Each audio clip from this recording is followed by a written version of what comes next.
প্রথমে যেটা দেখাবো সেটা ক্র্যাশ টিস্যু। আমি পরে আছি। ক্র্যাশ টিস্যু দেখে কি মনে হচ্ছে অনেকটা প্রাইজের হবে, সেলিব্রিটিরা পরে, সেলিব্রিটি পিসেস প্রচুর প্রাইজে কিনতে হবে। আমি তোমাদের জন্য যে প্রাইজে ক্র্যাশ টিস্যু নিয়ে এসেছি একদম হাতের মুঠোর মধ্যে, একদম সাধ্যের মধ্যে। তো তোমরা জানো সাধ্যের মধ্যে স্বাদ পূরণের সঙ্গে সঙ্গে বেস্ট কোয়ালিটি যতটা সম্ভব কম প্রাইসে তোমাদের হাতে তুলে দিই, ঠিক আছে? তো আজকেও ক্র্যাশ টিস্যু আমি যেটা দিতে চলেছি, দেখতে মনে হবে একটা পিওর পরে আছো, টিস্যু যেরকম দেখতে হয় পিওর পরো আর সেমি পরো, ক্র্যাশ টিস্যু দেখলে কিন্তু কেউ বুঝতে পারবে না পিওর পরেছো নাকি সেমি পরেছো, ঠিক আছে? আমি কালার অপশনসে আসছি। প্রাইসটা আমি আজকে ফার্স্ট রিভিল করে দিই, আমার ওরকম ব্যাপার নেই, একদম clear. Thank you so much শ্যামলিদি, থ্যাংক ইউ সো মাচ।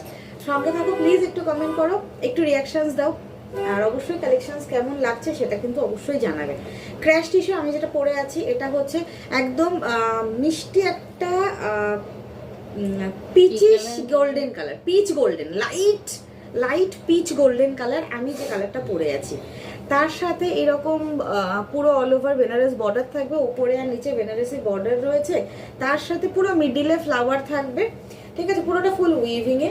আর তার সাথে পুরো অল ওভার এই যে দেখো পুরো আঁচল থেকে শুরু করে পুরো অপশানস থাকছে, পুরোটাই একটা আলাদা করে পুরো বর্ডার লেস করে বর্ডার আলাদা করে বসানো, এবং এটার ব্লাউজ পিস রয়েছে। মেন কথা হচ্ছে ব্লাউজ পিস রয়েছে ক্র্যাশ টিস্যুতে।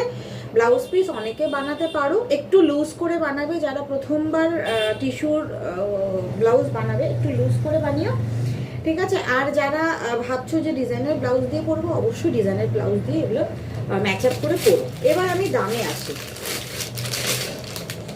সাধ্যের মধ্যে বলেছি যে সেলিব্রিটি পিস পরবো, তো প্রাইসটা একদমই থাকবে মাত্র 1250, 1250, ঠিক আছে? 1250 একদম পুজো কালেকশন। ফার্স্ট বুকিং করে এরকম কোনো ব্যাপার নেই যে এখন নিচ্ছ পরে অনেকটা দাম কম হবে, এরকম